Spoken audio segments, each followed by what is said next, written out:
Olá, pessoal! Eu sou Bia Oliveira, sou gerente de conteúdo aqui do Museu da Diversidade Sexual e para mim é uma honra receber vocês em mais um episódio dessa nossa nova temporada do podcast MDS, onde eu tenho a honra de dividir a câmera, dividir os holofotes com a própria equipe do MDS para a gente discutir um pouco do que a gente chama das vivências LGBTQIA+, né? Então, hoje a gente quer falar sobre um tema polêmico, talvez, mas que acho que vai ser divertido, vai ser uma conversa bacana. E para essa conversa sobre amores líquidos, eu trouxe aqui o Gustavo e a Wendy. Queria que vocês se apresentassem. Olá pessoal, meu nome é Wendy, aqui no Museu da Diversidade Sexual eu sou educadora e qualquer coisa que vocês precisarem no museu, pode contar comigo. Oi, eu sou o Gustavo, sou supervisor de operações aqui no museu. Gosto de falar que o Gustavo é a gay da manutenção. Ele faz as coisas acontecerem aqui no museu. Ele não gosta que eu falo, mas... Não, pode falar. Bom, pessoal, falar sobre esse tema é um pouco polêmico, porque amores e essa coisa da fluidez dos relacionamentos é um tema que está bastante em alta agora, né? Então se discute muito essa coisa sobre a monogamia compulsória, sobre essa instabilidade das relações. Isso não é uma exclusividade das relações entre pessoas do mesmo gênero, relações homossexuais, enfim. É um avanço social, eu acho. Um avanço, talvez, não sei. Aí a gente vai discutir. Mas a comunidade LGBTQIA+, sempre esteve na vanguarda dessas discussões por conta da nossa luta por liberdade sexual e liberdade afetiva. Então, de alguma forma, essa discussão sempre acaba envolvendo a comunidade. E é por isso que eu trouxe esse tema aqui para a gente conversar hoje. Tem uma coisa, uma percepção social em relação às relações LGBTs que tem um quê de promiscuidade, que pessoas LGBTs não são capazes de se envolver em relacionamentos longos, em relacionamentos duradouros. Tudo é sobre sexo, tudo é sobre pegação. Não estou falando que isso é uma coisa positiva ou uma coisa negativa. Eu queria ouvir de vocês o que vocês acham aí essa percepção social que existe sobre as relações entre pessoas LGBTs. Eu acho muito complexo falar sobre essa questão, até porque realmente, historicamente, tem uma ideia que pessoas LGBTs são muito sexuais, apesar que não é bem assim, até porque o mundo já, assim, pelo menos pensando após a colonização mundial, tem uma visão muito segregada de um modelo perfeito de relacionamento, que é o relacionamento entre homens e mulheres, ou seja, relação heterossexual. E por conta disso, qualquer outro relacionamento que foge desse parâmetro é problemático. Por conta disso, ou as pessoas não imaginavam que era possível ter aquele tipo de relacionamento, ou elas até sentiam o desejo e se fosse para conseguir aplicar ele na prática, ou seja, se envolver com outra pessoa, era quase impossível. Então, é por isso que é muito interessante, por exemplo, isso é uma coisa que eu já usei um exemplo com meu colega, porque eu lembro que quando a gente se conheceu, a gente trabalhava juntos, e ele é um homem gay. E ele nunca, ele é de interior de Minas Gerais, ele nunca tinha relacionamento com nenhum outro homem, mesmo tendo interesse, e ele só teve relação quando eu falei com ele o seguinte: e gato, sabe o que é? A gente tá no mundo contemporâneo, tem internet, é muito mais fácil do que antigamente, que você só conseguia ter uma sinalização se a outra pessoa é gay, ou no banheiro, ou tipo num ponto de escuro, porque você não podia mostrar que você era uma pessoa LGBT. Então você tinha alguns códigos, e aí esses códigos criam uma imagem como se fosse algo sexual. Só que é engraçado que a própria comunidade LGBT, às vezes, principalmente as pessoas mais jovens, elas caem nessa ficha que elas precisam ser sexuais. Então, no caso dele, por exemplo, eu falei, olha, cria um aplicativo, aproveita que hoje existe vários conheça uma pessoa, se for legal, arrisca. Tudo tem que ser dentro de que algo te deixe confortável.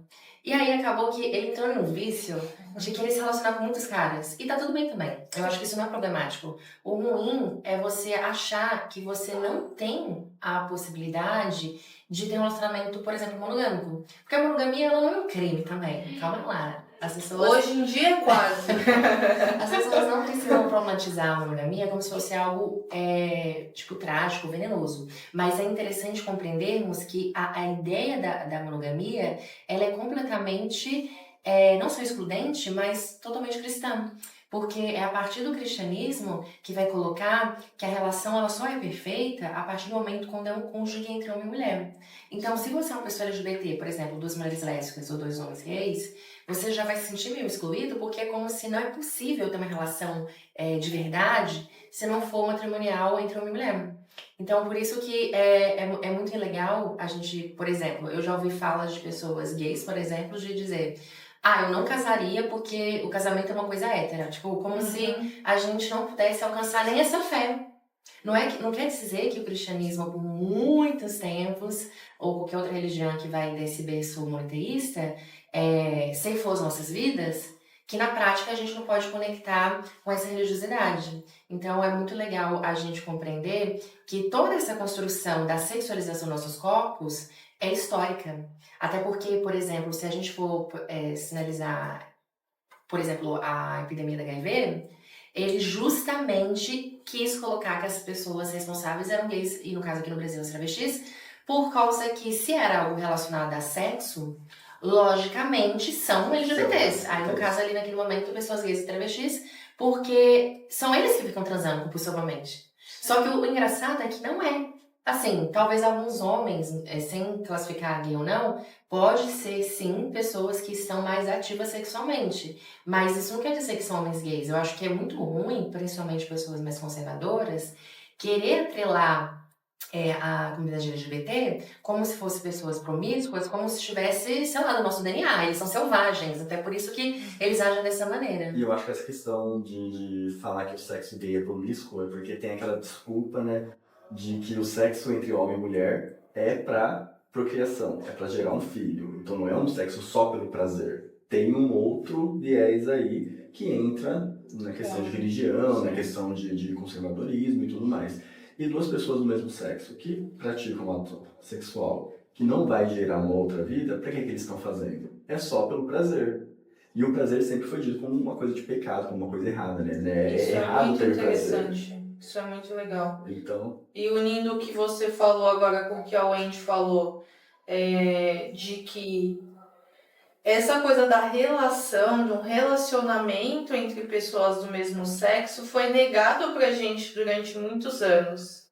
Então, a única coisa que a gente poderia fazer para suprir essa necessidade ou esse desejo que a gente tinha, já que a gente não poderia se relacionar com uma pessoa do mesmo sexo, seria ali escondido, você poderia ter uma relação sexual, afetiva, mas uma coisa escondida ali, em 4 paredes, ninguém poderia saber. Justamente porque isso era crime, era pecado, mas em muitos momentos da sociedade foi crime já, né? Hoje a gente só luta contra o estigma do pecado. O crime no Brasil, felizmente, não é mais. Mas é complexo, né?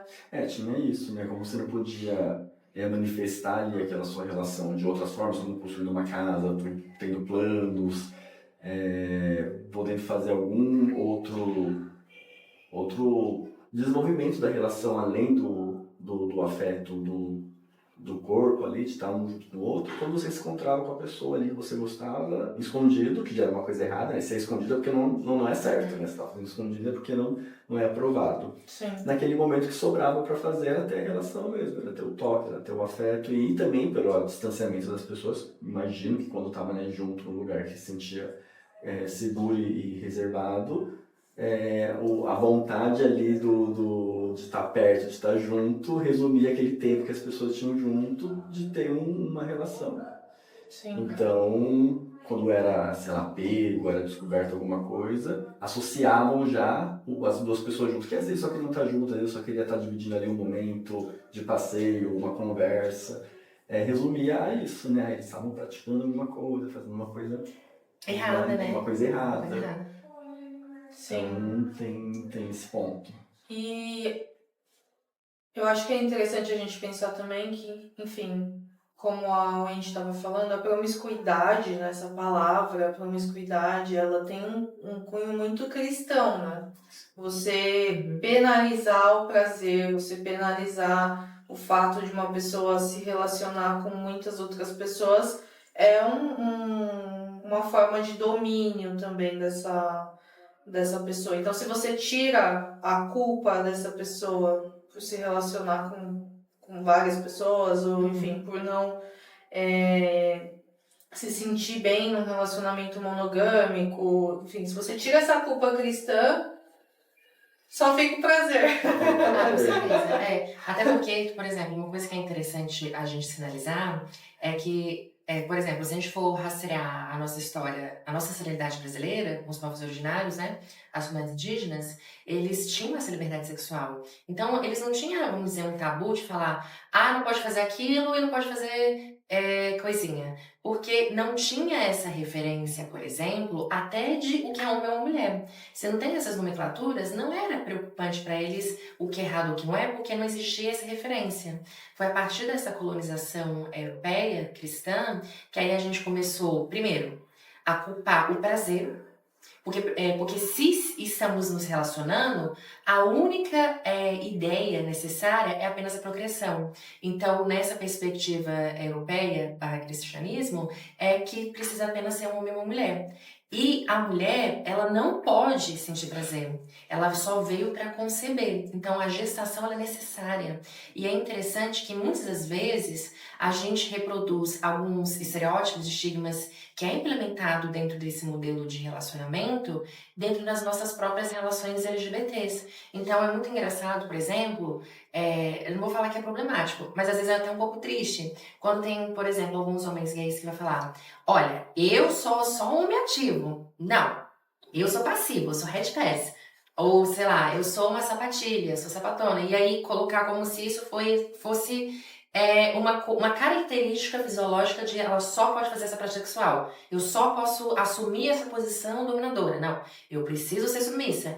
E nem isso é uma característica heterossexual, mas foi colocado aqui sim como se a representatividade desse macho impor da pessoa que é a pessoa passiva, né? Que eles, assim, pensando nessa perspectiva católica, seriam as mulheres. Então, eu acho muito engraçado que, por exemplo, hoje a gente acredita, existe uma idealização, principalmente romântica, que o amor só é possível com outra pessoa.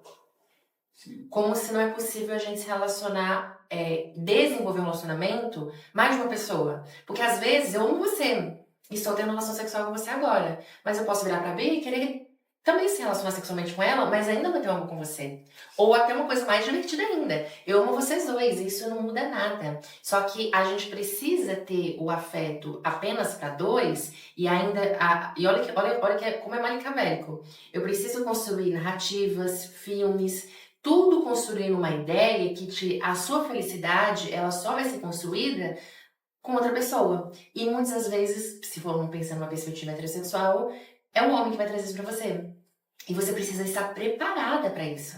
Então é muito louco como a gente não pode ter uma solitude. A gente só tem a solidão. E a gente só vai alcançar uma felicidade verdadeira quando a gente conseguir um par romântico.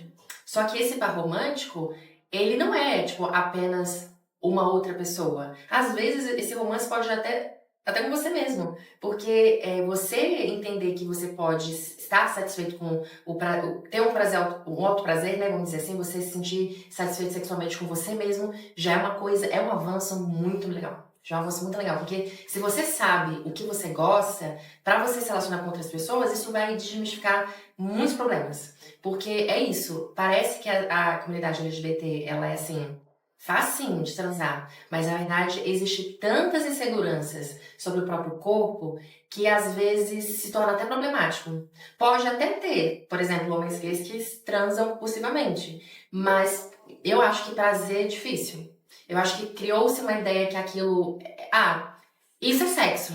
Mas o que é sexo de verdade? Será que todas as pessoas sentem prazer? Eu falo isso com propriedade porque eu já tive uma conversa, por exemplo, com uma prima minha e ela falou uma coisa que eu fiquei assustada. E olha que ela é 3 anos mais velha que a mim. Ela falou assim: às vezes eu tenho muita vergonha de pedir meu namorado pra fazer sexo oral em mim. Aí eu fiquei assim: peraí.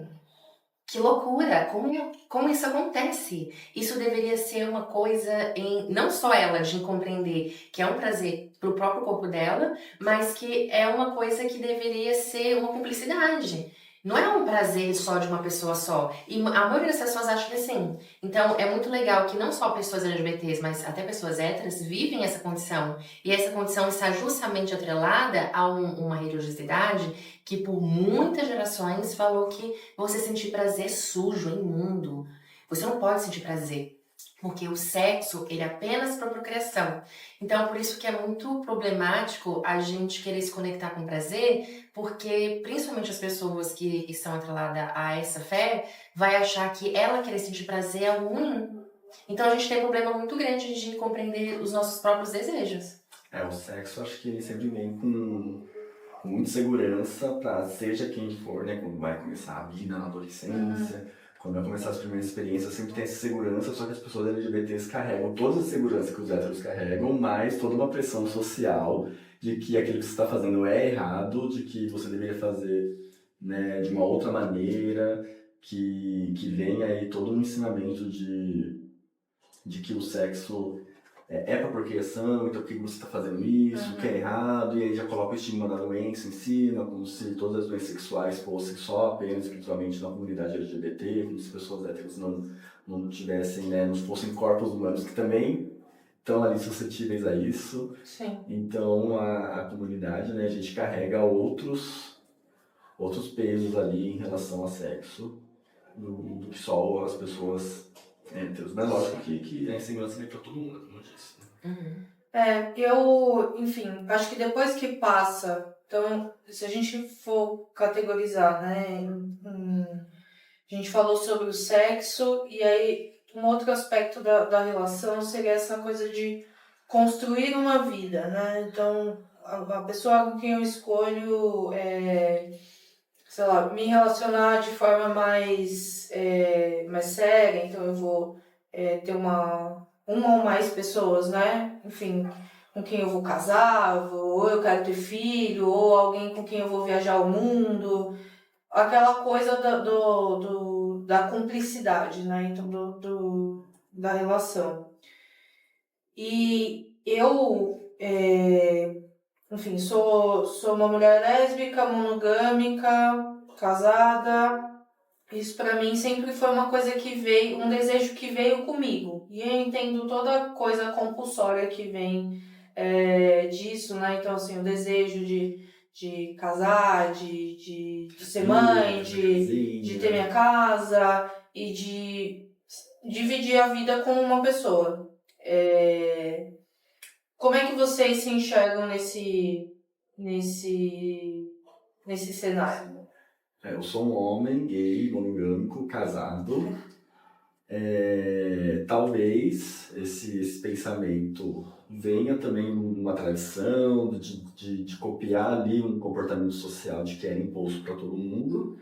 É natural, né? Me sinto bem confortável na posição que eu tô.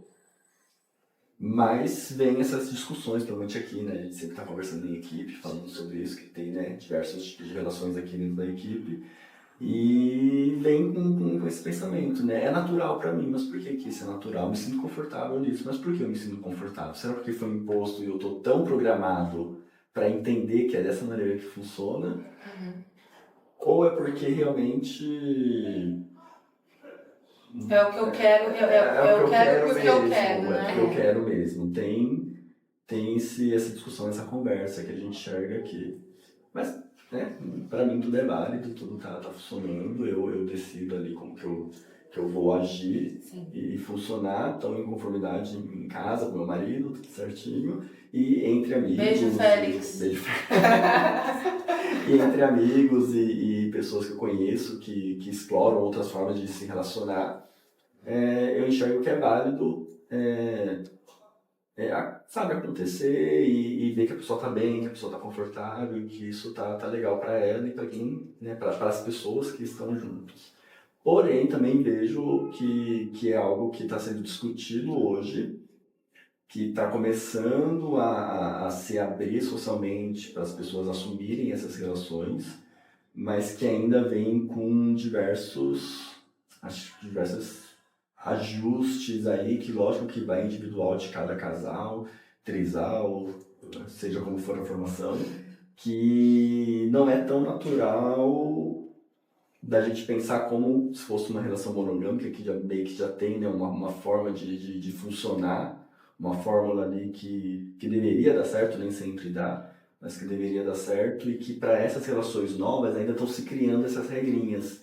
Ainda fica um pouco confuso, tem histórias próximas de mim que eu percebo que parece que está funcionando, mas de repente alguma coisa acontece e esse casal se desfaz, porque um ficou chateado com o outro, com algumas coisas que às vezes talvez possa ter sido, né, uma falta de conversa, uma falta de alinhamento, falta de deixar claro como que ia se comportar dentro disso.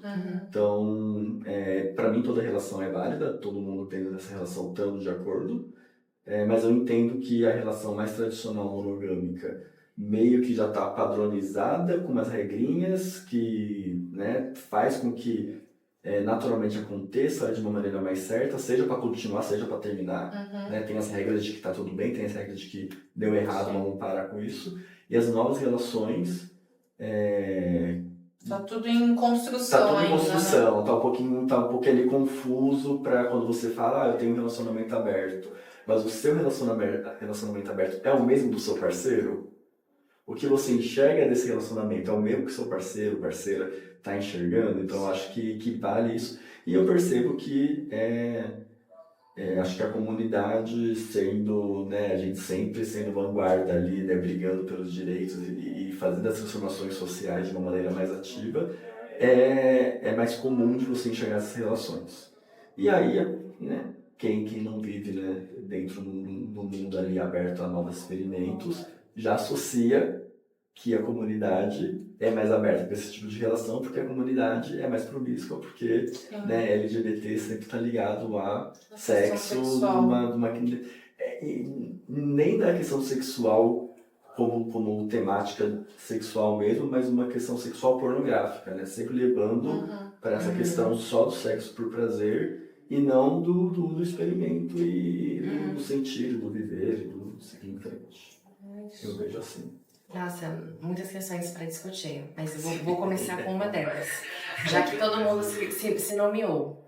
Bem, se fosse para classificar uma possível sexualidade, eu diria que eu estou numa condição cansada fisicamente, emocionalmente, por causa que se relacionar é muito complexo. A gente acha que se relacionar é simplesmente assim, conheci qual que é o signo da pessoa, sei qual que é a comida favorita e onde ela vai. Até porque, quando a gente se relaciona com uma pessoa, a pessoa não vai mostrar ela de verdade. Até porque ela tem vergonha, uma timidez, assim, de uma segurança de que a pessoa não vai se conectar com ela. Então, a gente sempre meio que dá um truque, um disfarçado, uma máscara. E quando a gente conhece essa pessoa, vamos supor que eu me envolvo com alguém, passa um tempo, essa pessoa fala, nossa, mas você mudou, você tá diferente. Não, Mori, ela só tá sendo ela agora porque ela cansou de mentir. Ninguém consegue manter o personagem por Exatamente. muito tempo. E aí, o que eu acho complexo no relacionamento é justamente isso. Fica parecendo que a gente precisa entregar a nossa melhor versão.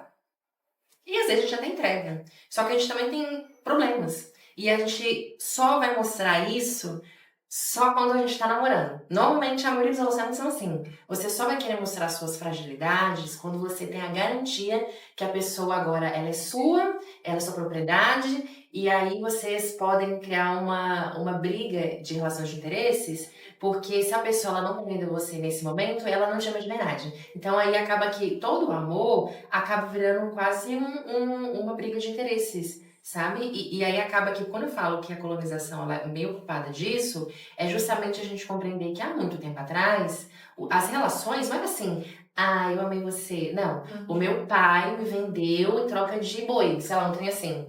E aí as relações elas eram meio que decididas entre homens. Você vai casar porque eu sou de uma família hierárquica, sei lá, aristocrata, e aí pra gente conseguir ter um vínculo com a nobreza, você vai fazer isso. Então, tudo era negócio. Isso ainda não mudou, só que aí a gente hoje barganha entre os cônjuges. Então, eu sou uma mulher que tem uma fantasia de namorar um cara super bacana. Aí esse cara, às vezes, ele tem uma idealização de encontrar uma garota muito bonita que só quer transar. Aí cria uma ideia que pra ele conseguir isso, ele precisa namorar uma menina. Aí ele consegue namorar com ela. E ela cria uma fantasia que ele é um homem perfeito. Só que aí vai chegar um momento que na cabeça dele ele fala, ah, eu não quero mais isso, quero uma outra garota. Só que aí entra um conflito, porque é muito difícil essas relações normalmente monogâmicas querer ter um diálogo honesto e falar, eu estou sentindo atração por outra pessoa, será que a gente pode ter uma relação mais aberta? Uma coisa assim, não sei. Os homens, a maioria das vezes, traem, porque na cabeça dele, ela é a mulher dele, é o objeto dele. Então, seria inadmissível ela se relacionar com outro cara, ou com outra mulher, sei lá, ou com uma pessoa não binária, vai saber.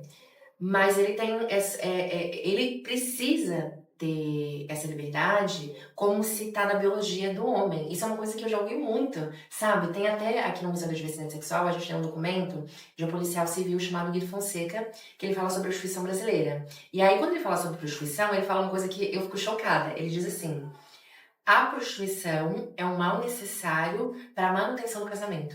E aí é muito pesado, na verdade, entender isso, porque fica parecendo que é natural de mundo que é muito homem trair, porque só assim o relacionamento vai dar certo. Porque vai ficar chato, né? O homem ficando com a mesma mulher, ah, que peninha, né? E aí é engraçado como é muito mais honesto a gente ter relacionamentos não monogâmicos, aonde a gente pode conversar, ah, vamos fazer isso? Pra você é possível? E aí as duas pessoas negociarem, porque é que nem você falou, eu acho que o que também é muito comum em relacionamentos não monogâmicos é eu falar, vamos ter um relacionamento não monogâmico? Aí você fala, sim, só que aí você cria uma ideia do que é um relacionamento não monogâmico pra você e eu tenho uma outra. E aí vai também criar atrito. Então o problema não é o relacionamento não monogâmico, é porque a gente não conversa. É A gente não tem, e a gente não conversa. sinceridade. E a gente não conversa porque, primeiro, é difícil você compreender outra pessoa. A gente, às vezes a gente pode até encontrar uma pessoa que é idêntica a você, mas ainda assim ela não vai pensar que nem você. Então, tipo, é por isso que dialogar, pensar junto como amigos, ter essa cumplicidade é muito importante. Porque se você não tem essa base como amigo, né? Como amizade, você sustentar só pelo afeto, não vai durar. Você pode até arrastar, né? Mas quanto mais você arrasta, parece que você cria até ódio com a pessoa. Porque você não quer estar com ela. E aí isso é uma das coisas mais comuns dos relacionamentos. Ainda mais que a gente é numa geração de internet, onde a gente consegue acessar muitas pessoas ao mesmo tempo e rápido. Então, se eu estou conhecendo você hoje e a gente vai namorar daqui a 2 meses, o primeiro erro que você dá, eu descarto você.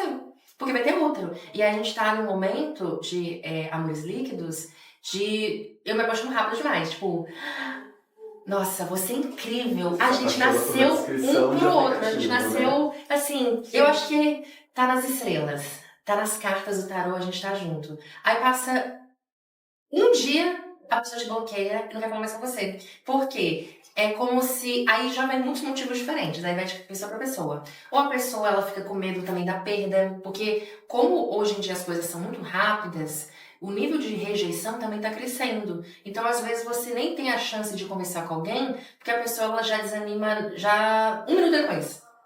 Na hora de dar o like no aplicativo, ela fala, gatinho, puf, like.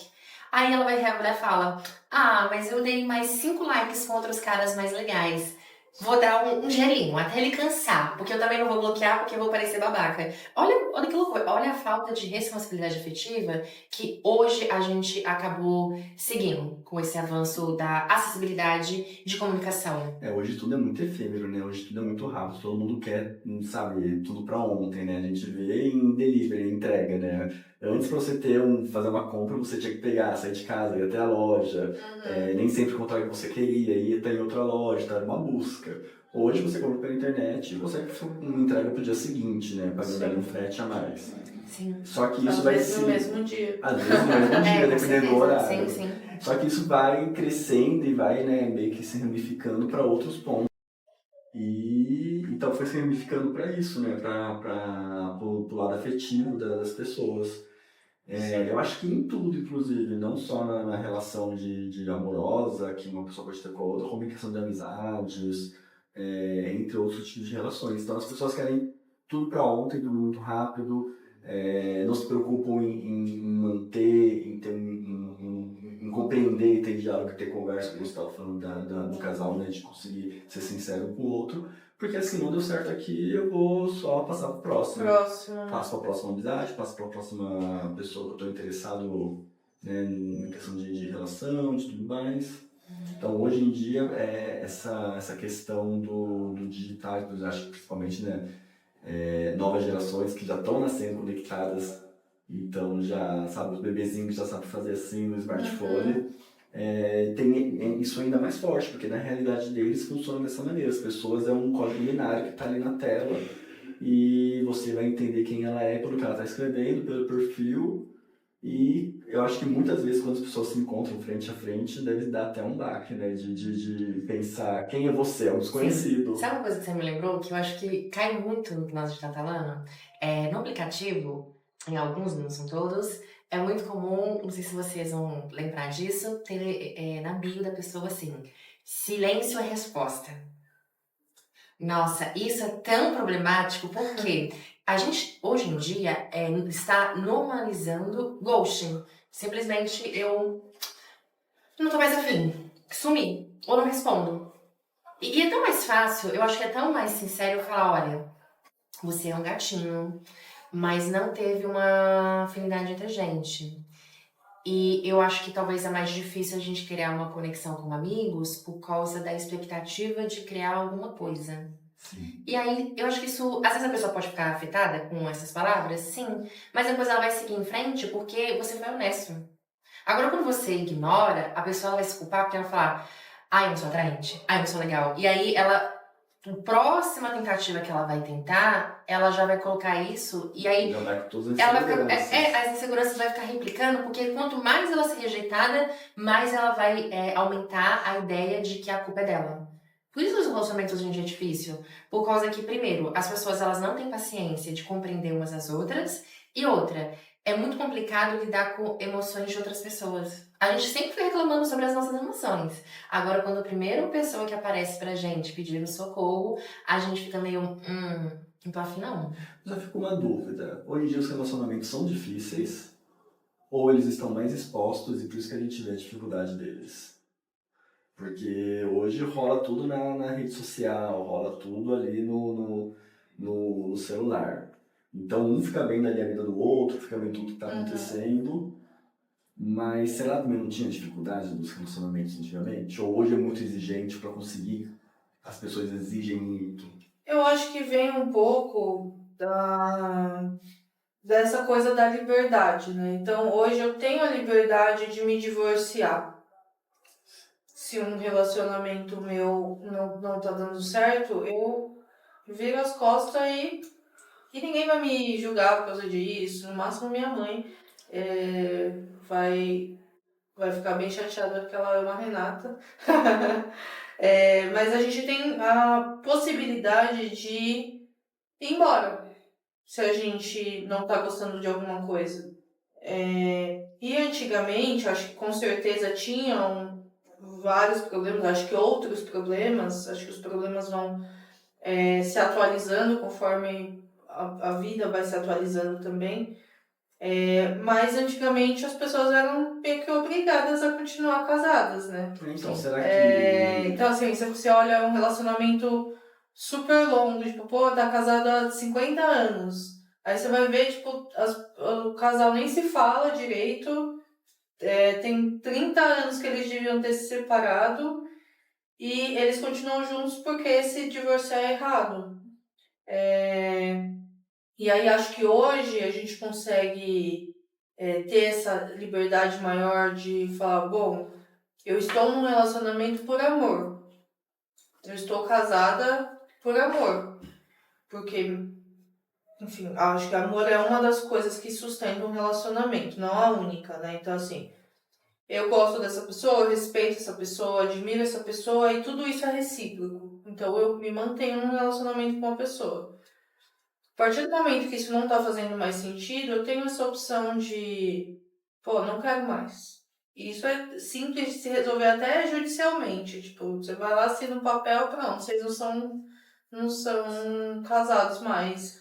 Ou, enfim, em relacionamentos que você não é nem casado, é muito mais fácil ainda. Tipo, você só fala, ó, meu querido, muito prazer te conhecer, Foi boa muito bom enquanto sorte. durou, mas... E é isso. Mas eu entendi o que você falou do lance da exposição. Eu acho que é. Eu acho que torna mais complexo, porque a gente passa a querer, na nossa relação, o que a gente vê de bom na relação do outro. Do outro. Porque é isso também, todo mundo vai expor o que é bom. O que é ruim, dificilmente você vai ver a pessoa postando lá, falando, porra, meu marido é um bosta, ele me bate, tipo, ninguém vai fazer propaganda negativa, né, da própria relação. E aí você acaba querendo um relacionamento perfeito, igual o da influenciadora, igual o da famosa.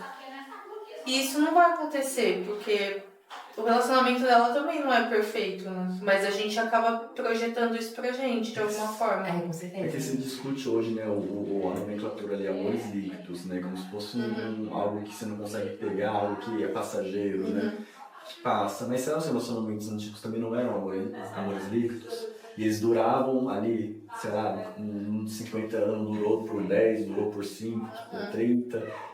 E passou, e foi, só que a pessoa não podia separar, ficava presa naquele relacionamento, não expõe a parte negativa, vive uma vida ali que não está mais legal, mas para socialmente, né, dentro das regras, se mantém dentro do casamento, é uma pessoa bem sucedida, porque o casamento é mais pela durabilidade do que realmente pela qualidade, pelo que, Com que de certeza. bom está tendo nele. E hoje, as pessoas são livres. Sim. Então, os amores pode ser, né, nesse ponto, né, nesse modo de observar, que não são amores livres, são amores verdadeiros que duram o tempo que tem que durar. Sim.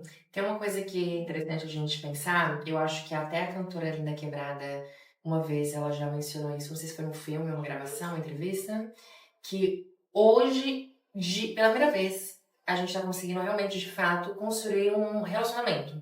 Por quê? Até um tempo atrás, as mulheres, pensando na perspectiva delas, não podiam nem trabalhar, não podiam nem estudar. Então, acabava que ela ficava refém de crescer, aprender a ser doméstica, casar com um cara e ele que vai prover. E controlar o que ela vai poder fazer ou não. Então, a maior parte dessas mulheres, se for pensar no passado, às vezes ela até queria estar com um cara mais bacana, mas aí o primeiro bunda mole que ela conseguiu encontrar foi o que conseguiu trazer a manutenção e a sustentabilidade da vida dela. Até porque, se ela saísse fora, primeiro, ela vai ser julgada socialmente pela própria família. Outro, se for um parâmetro religioso, com certeza ela vai ser excluída, quase excomungada da sociedade. Isso se não morta, porque até um tempo atrás tinha esses crimes passionais, né? E ao mesmo tempo, eu acho que com os avanços das políticas públicas, da mulher conseguir estudar, capacitar, ela tem mais autonomia de fazer muito mais coisas. Então, o fato das mulheres pegando, geralzão, mas é legal falar das questões heterossexuais que é mais problemática. Pegar essas mulheres e elas compreender que elas podem escolher dessa vez, já é um ponto muito diferencial do que antigamente, que elas precisavam do homem para conseguir viver. Hoje elas não precisam. Por isso que existe muitas falas red pill de homens mais conservadores de falar: hoje as mulheres são vagabundas, como se o fato de elas poderem ficar com qualquer outro cara fosse algo promíscuo. Então, é tipo assim, sempre vão querer uma garota recatada do lar, justamente para controlá-la e ela ser uma mãe 2 que pode fazer sexo, praticamente. Porque o que acontece muitas das vezes nessas relações é sempre acabar tendo que literalmente cuidar da outra pessoa. Por isso que eu falo que são poucos relacionamentos de verdade que existe uma amizade e uma cumplicidade, aonde a gente compreende os sentimentos umas das outras. Porque quando a gente fala, aquele casal teve uma DR, é uma coisa que eu adoro. Assim, mentira, eu não adoro não. Mas eu acho muito complicado, eu acho muito interessante analisar como objeto de pesquisa, ver brigas de casais. Porque às vezes são brigas que são tão bobinhas, são tão superficiais, mas, olhando de fora, claro, mas para aquelas pessoas aquilo é tão intenso. Mas só intenso porque há falha de comunicação. Não, é como se a gente se relaciona só idealizando uma paixão como se, caramba, é perfeito. Mas não entende as minuciosidades de, esse tipo de comportamento às vezes me deixa chateado. Aí você vai falar, nossa, mas é só uma coisinha. Uhum. E aí a falta de diálogo e compreender a sensibilidade do outro cria os atritos. Então, uma das coisas que acontece, que nem a Bia falou, é que a gente está num mundo digital onde a gente pode expor as coisas. Só que a gente sempre vai expor as partes mais bonitinhas. Então vai ter um relacionamento onde pode ter, sei lá, agora pegando um relacionamento gay, onde a gayzinha, ela tá sofrendo uma violência gigantesca, mas ela nunca vai admitir que aquilo é ruim, porque já é difícil pessoas LGBTs conseguirem ter um relacionamento consolidado, porque já existe essa segurança de que elas não podem ter, não é possível.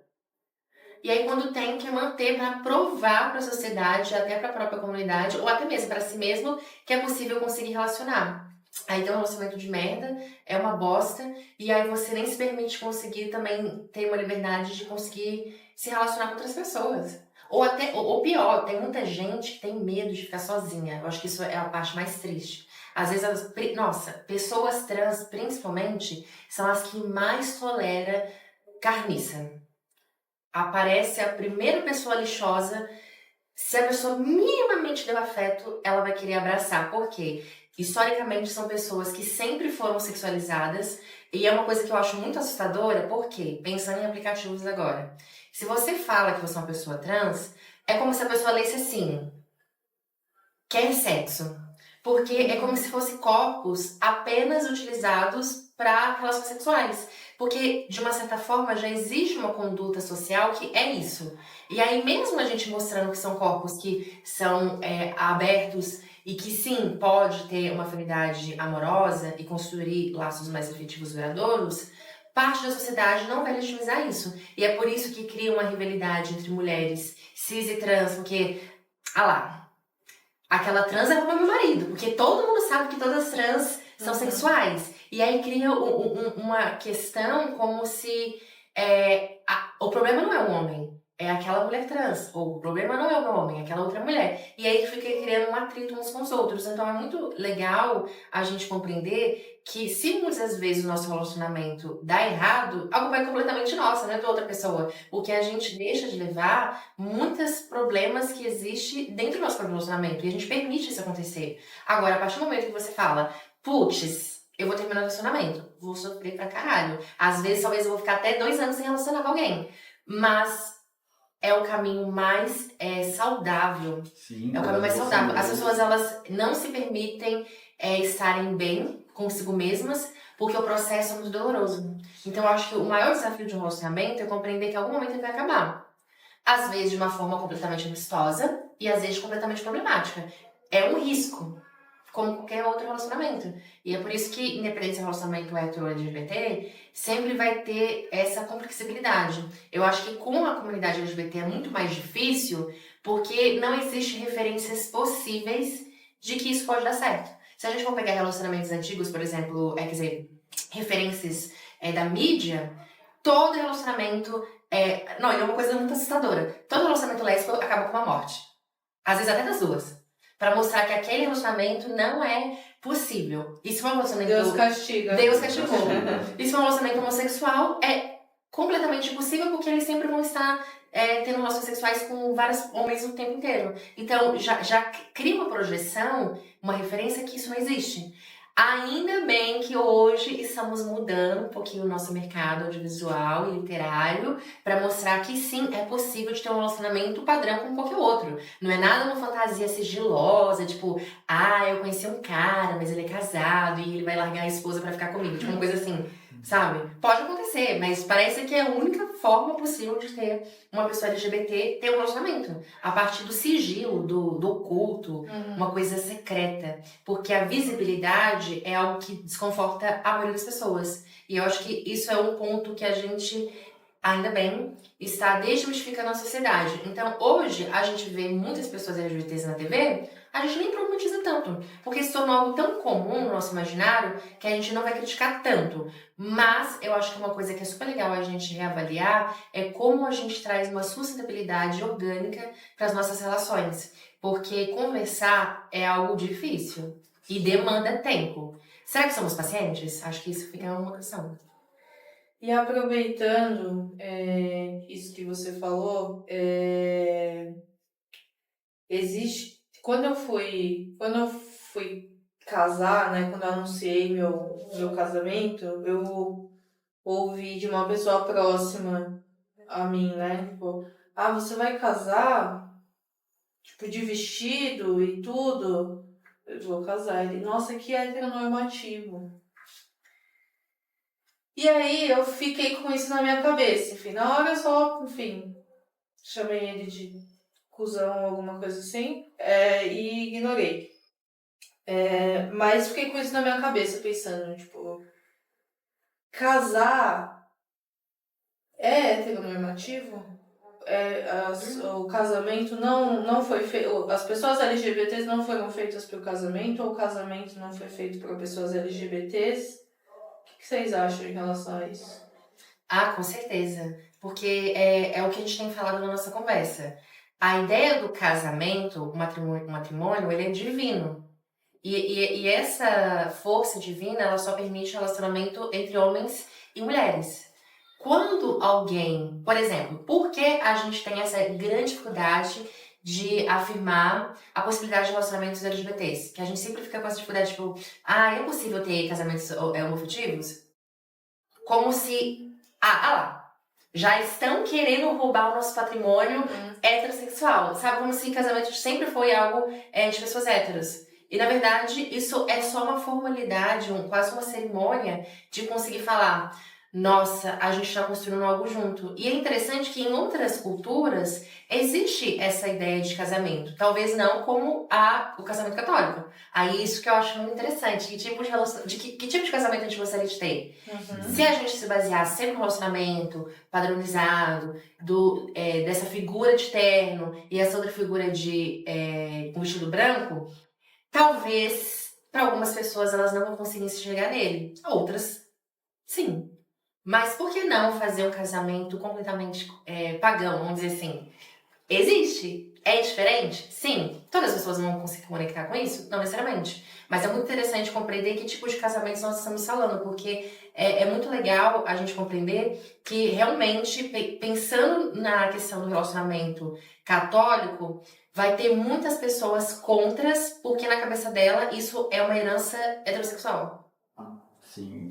Eu acho que o casamento, pra começar, o casamento acho que ele não foi nem inventado se ele é pra casais héteros ou casais gays. Ele já não foi inventado nem pro casal hétero na maneira como é visto hoje em dia de uma relação de amor, né? Então, Sim. né, como já foi falado aqui algumas vezes, era uma relação de troca, era uma relação de negócio, era uma coisa, né, comercial, o casamento, né? Com o tempo ele foi evoluindo e se tornou hoje mais ele puxa mais, né, pra questão de afetividade, duas pessoas querem ficar juntas.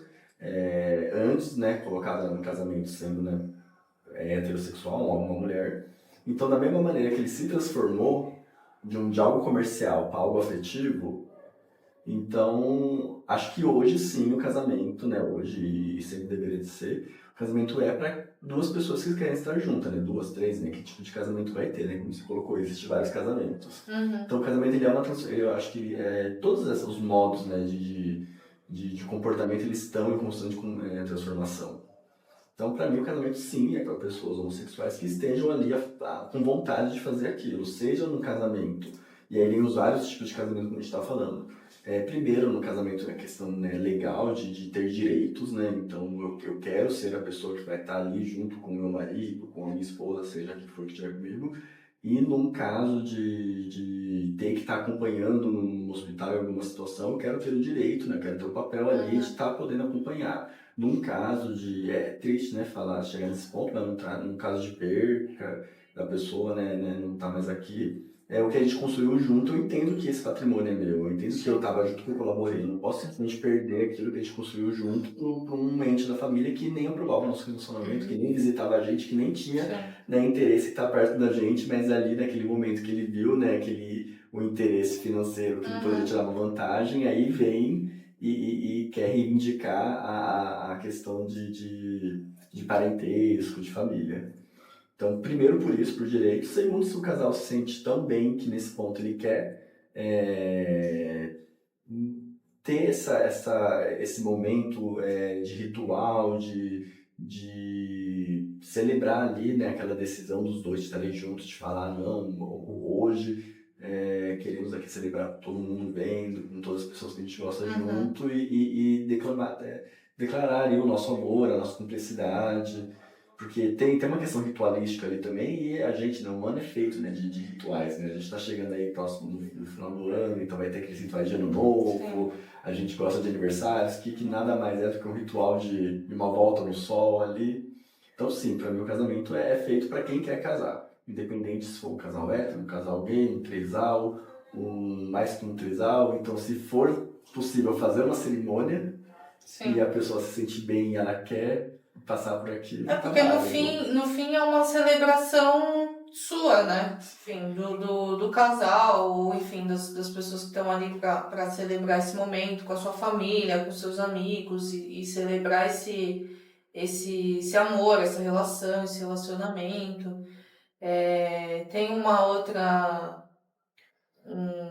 outro aspecto que eu acho engraçado entre aspas, né? Porque, enfim, é machismo com homofobia, com tudo junto, que é assim, a mulher lésbica, ela quer casamento. Então, impreterivelmente, não sei se eu usei essa palavra certa agora, indiscutivelmente uma mulher lésbica quer se casar. Quer ter filhos, quer ter família lá, um modelo que a gente conhece. O homem gay não. O homem gay ele quer sexo. Só quer prazer, só quer transar, não quer ter relacionamento. Vocês já ouviram alguma coisa assim? Já. Na verdade, eu acho muito engraçado que existe muitas brincadeirinhas falando assim: ah lá, já foi a caminhoneira levar as malas pra morar junto, casou. Não deu nem 3 beijocas, já caminharam no dia seguinte. Como se existisse essa dependência, essa necessidade de mulheres estarem querendo vincular um patrimônio, tipo, uma ideia de estarem juntas. E no caso dos homens gays, já vem de uma ideia que, tipo assim, precisam estar aproveitando a vida, porque o homem é livre, e ainda mais porque tá relacionando com outro homem, aí sim que tem que aproveitar até um talo. Então, cria essa ideia como se as duas mulheres lésbicas, como são mulheres, obviamente tem que querer isso. É só o afeto. É só afeto. E já os homens, então, tipo, cria-se essa ideia. Eu não sei se começou por pessoas LGBTs, mas suponho que não. É apenas uma observação de fora, por pessoas héteras que falou: olha, olhando o contexto aqui, eu acho que esse é o caminho que vocês vão ter. E a gente, de uma certa forma inconsciente, abraçou isso. Porque não faz sentido a gente acabar acreditando que esse é o nosso destino, como se é um padrão, tipo assim, tá da nossa jornada de vida seguir esse modelo de afeto. Só mulheres lésbicas podem criar essa noção de casamento feliz e é uma coisa instantânea. Sim. E os homens não podem conseguir alcançar isso por causa que são destinados apenas a transar. Eu acho que tem essa brincadeira com esse cunho homofóbico e machista, de que gay não, né, gay homem não entra num relacionamento, mulheres não namora, né, a lésbica já casa, né, já quando começa a falar assim, casa adota 3 gatos. Adota 3 gatos, então se uma amiga lésbica vem e chega com uma namorada nova, todo mundo já pergunta, cadê os gatos? Quantos gatos já adotaram? Tem essa brincadeira. Só que eu não acho que pelo menos nas vivências próximas de mim, eu não enxergo isso porque eu vejo casais funcionando de uma maneira natural, na qual vai ser a história deles. Eu e meu marido, se for dessa maneira, somos lésbicas, porque a gente foi morar junto com 15 dias. Então, Será que é o nosso ponto lésbico? Você tá sendo? então a gente somos lésbicas porque em 15 dias a gente foi morar junto, já juntou tudo que a gente tinha e estamos aí há anos dando certo no relacionamento. Sim. E próximo de mim eu já vi meninas que já trocaram de namorada algumas vezes e eu e ele permanecemos juntos. Então acho que tem essa questão da brincadeira mais por uma visão machista, homofóbica, Heteronormativa, né? Então, heteronormativa a mulher ela não foi feita pro sexo. Então, a mulher não é uma coisa sexual, ela foi feita pro casamento. O homem não foi feito pro casamento, o homem foi feito pro sexo. Sim. É louco isso. E acho que homens gays têm uma vida sexual mais ativa e mais exposta, porque parece que tem uma questão machista, que já vem de mostrar que é o garanhão, que é o pegador. Então acaba expondo muito isso. E aí vem essa visão, né, que o homem gay vive transando, o homem hétero também, né? O homem, né? Tem que sempre contar as vantagens do sexo e a mulher talvez guarda, né? Então acho que é mais uma impressão que comportamentos trazem do que realmente esse comportamento é o que acontece. Sim. E pra fechar nosso papo, que tá muito bom, mas a gente precisa encerrar, eu queria perguntar pra vocês, depois de toda essa conversa que a gente teve, se vocês acham que amor líquido, esse conceito de amores líquidos, é uma coisa ruim ou é um sintoma da liberdade sexual, liberdade afetiva? Se é bom, se é ruim, o que vocês acham sobre esse conceito todo depois desse papo que a gente teve? Eu acho que a ideia de estarmos em um passo, de termos essa liberdade, de poder conhecer a nossa sexualidade, de conhecer outras pessoas, isso é um avanço muito importante. Eu acho que o que está acontecendo é que por conta da facilidade de conhecer outras pessoas, a gente tem um descompromisso afetivo de você começar a conhecer uma pessoa e aí você fala... deixa eu ver meu catálogo aqui de pessoas que estou conhecendo. Essa aqui é legal, mas não tem o órgão que eu gosto. Essa aqui transa bem, mas acho que não é instagramável. Acho que não vale a pena namorar porque não combina pra tirar foto. Então a pessoa ela tá numa vibe de querer escolher algo que eu nem sei se existe. E se existir, é capaz de dar muito errado. Então, é muito importante compreender que é muito bacana termos, principalmente pessoas LGBTs, ter esse acesso a conhecer pessoas sem estarmos em espaço de alta vulnerabilidade ou de algo muito sigiloso. Porém, ainda é importante compreender que a vida da outra pessoa também vale muito a pena, assim como a sua, e que provavelmente algo que vai te deixar desconfortável vai deixar a outra pessoa desconfortável. Então, o que custa você dispensar algo, uma pessoa, sabe? Silêncio não é uma resposta. Isso é só uma arrogância de mostrar que você não tá nem aí pra outra pessoa. E da mesma maneira que eu tenho certeza que você não vai gostar, é muito importante compreender que as outras pessoas também, elas sentem, elas possuem emoções. Então, eu acho que a questão do relacionamento líquido, quer dizer, esses namores líquidos, né, essa discussão, não é problematizar a gente poder conhecer muitas pessoas.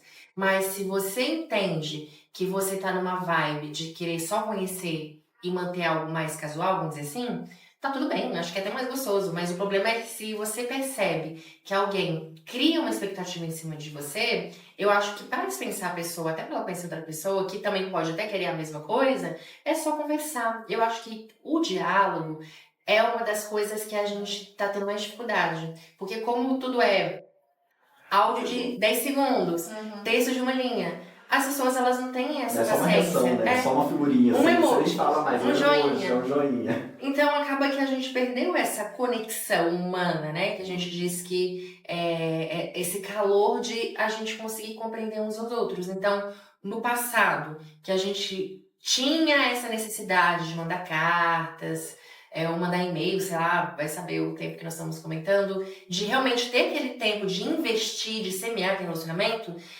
isso dificilmente existe para todo mundo. Às vezes as pessoas até querem isso, mas no H, na hora, fala, não tô com tempo. Eu não tô com tempo, eu trabalho demais, a minha escala é 6x1 e a minha condução é 2 horas, e aí eu quando chego em casa eu tô muito cansadinha. Então acaba que às vezes as pessoas elas até criam algumas assim, umas culpas de elas falar, eu não te respondi por causa disso. Na verdade você só respondeu porque você não queria mesmo, sabe? Porque quem quer, ela vai fazer acontecer. Agora, se a pessoa não quer, ela vai encontrar uma culpa. E a gente sempre encontra, né? Então, pra mim, a ideia de amores líquidos se vem com essa visão, como a gente estava falando, de liberdade. Isso eu acho que é muito bacana. Acho que é muito legal cada um poder sentir da maneira como quer sentir. Só que eu acho que o ponto que a gente também colocou é a questão da responsabilidade afetiva, né? Então não dá pra levar na brincadeira. São os amores líquidos, pode durar pouco tempo, mas você tem que pensar no como você está afetando a vida da pessoa que você está se relacionando. Então a liberdade para mim é sempre bem-vinda. Liberdade a gente não pode barrar, a gente não está aqui para proibir nenhum tipo de comportamento, você está ali de acordo entre duas pessoas. Eu acho que é bem válido, mas também veio defender a monogamia, que muitas vezes quando é discutida, quem tem, né, essa ideia da liberdade, mais relacionamentos abertos e tudo mais, às vezes pontua negativamente a monogamia, mas também tem as suas vantagens, também tem os seus prazeres. Eu acho que tudo vem com bônus e ônus. Acho que qualquer tipo de relacionamento tem, né? Numa amizade, entre duas pessoas, familiar, tem, né, seus ônus e bônus. E a monogamia também tem seus bônus muito grandes, e que acho que com o tempo de relacionamento, o tempo que você se relaciona com uma pessoa, vai se criando sentimentos, lembranças, vai criando um laço que só com esse tempo é possível ser criado mesmo. Acho que com um relacionamento de amor líquido que dura 6 meses, não é possível que você consiga ter uma história tão concreta com uma pessoa como você tem se você estiver lá há 20 anos. O que também não anula se você tem ali uma vida inteira de vários amores de 6 meses e você tem a sua história bacana com tantas pessoas, com tantas novidades e coisas diferentes que acontecem. O importante é os dois que estão ali, seja no relacionamento aberto, num amor líquido que passa rápido, ou Os dois ou mais. Os dois ou mais. Os dois ou mais. E sejam de acordo, sejam bem. Acho que o diálogo, como a gente falou, sempre é mais importante. Tem uma coisinha que eu só ia falar, é que uma dica que eu darei, que é um material que temos no museu, é um livro que chama Descolonizando Afetos, Buscando Outras Experimentações de Amar. Porque amor vai existir de várias maneiras. Que tal a gente experimentar uma maneira diferente? Nunca existe apenas um modelo. E até se existir, também não vai ser da mesma forma. Então, acho que se formos amar e quem está buscando amor, entrega as múltiplas possibilidades. Agora, se você só encontra apenas uma, não quer dizer que você não vai alcançar, mas que você continue insistindo, porque eu acho que quem realmente ama, busca. É isso. E amar, seja da forma que for, amar e ser amado é bom demais, né? Sim, é maravilhoso. Independente do formato. Então é isso, gente. Esse foi o nosso papo desse episódio. Espero que vocês tenham gostado e acompanhem os próximos. Um beijo!